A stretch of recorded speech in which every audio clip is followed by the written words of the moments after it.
Some of the pictures of this last snowstorm that my friends were posting on the internet reminded me of something.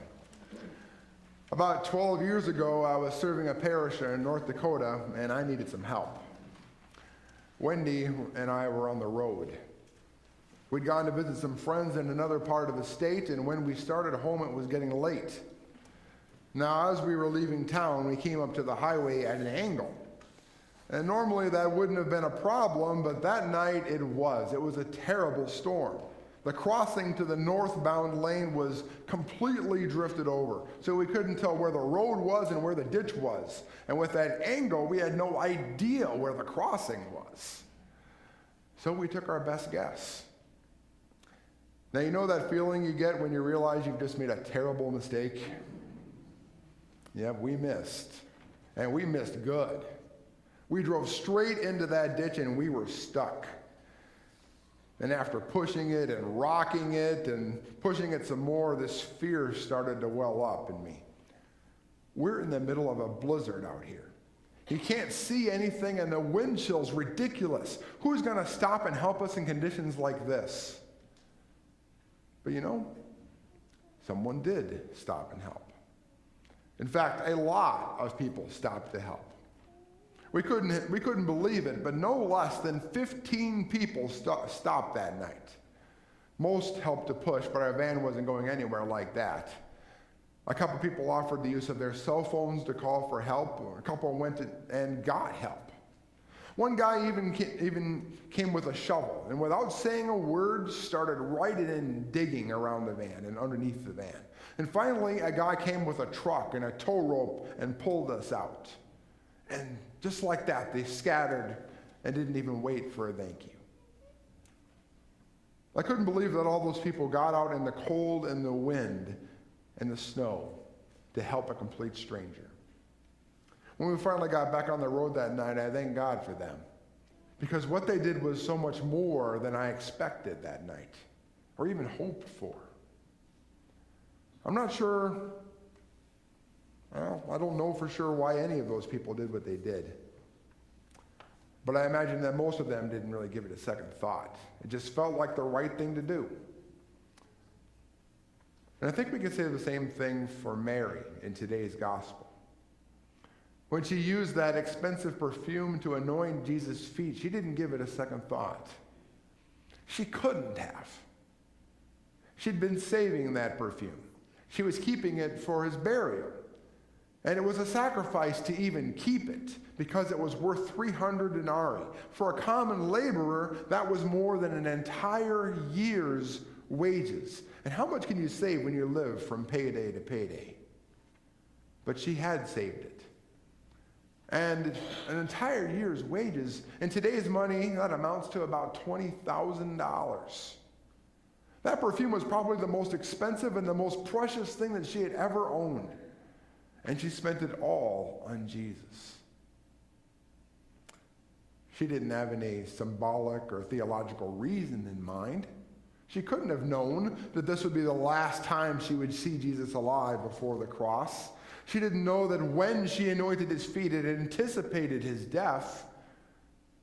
All she knew was that her Lord was sitting right there in the same room with her, the Lord who had raised her brother from the dead.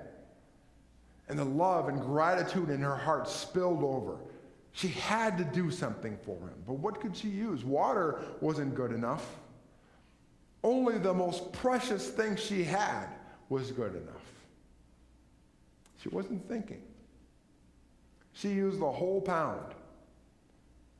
She didn't have to, but she did. You bet the smell of that perfume filled the whole house. A pound of perfume will do that. She was completely unconscious. She wiped Jesus' feet with her hair. Her hair! In Palestine, no respectable woman would let her hair down with anyone other than her husband. That was the sign of an immoral woman. It was scandalous, but Mary never thought of that. She didn't consider that the smell would stay in her hair for weeks. She was in a world of her own. Mary loved Jesus so much that she didn't care what anybody thought about what she did. But this extravagant love was too much for Judas. He couldn't take it. He did give it a second thought. And unfortunately, the second thought is usually about ourselves and what the cost is to us. Here he had just witnessed a stunning show of affection and devotion to Jesus, and all he can think is, what a waste. If you lived strictly by the Judas mindset, there would be no Sistine Chapel, no art, no spire or on any church, no bells, no flowers, no organ, no beauty. Your daughter would come to you and say, I'm in love and I'm so happy and I want to get married. And you would say, well, why don't you just elope? It's so much cheaper and it would be wasteful to have a wedding. But the Mary mindset says, sometimes in the name of love and kindness and gratefulness, it's okay. In fact, it's beautiful to be extravagant. The only thing Mary concerned herself with was serving Jesus. And in that, she showed us a central part of the Christian life. When we have Christ in our hearts, we respond with love, and we don't hold anything back. We love extravagantly. And of all people, Jesus appreciated that. Only a couple days later, he was the one doing the washing. He washed his disciples' feet. He loved the disciples extravagantly to show them and us what love is and means. And he did it again as he opened his arms and died on the cross for us. And as Christians, we still respond to him with love. We love him in others. We make people welcome in our community. We visit old friends when they need their spirits lifted, when they're in the hospital or in the nursing home, or when they're just lonely. When we see someone in need, we help them.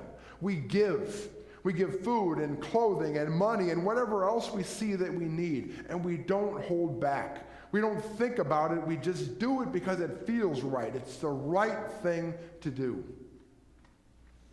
We even help strangers get out of the ditch. I'm glad that night when Wendy and I were in the ditch that there were more Marys on the road than Judases. Judas never would have gone out into the cold to help a stranger. But I think Mary, instead of thinking about the effort or the time or the cold, would ask this question. Is love ever a waste? Amen.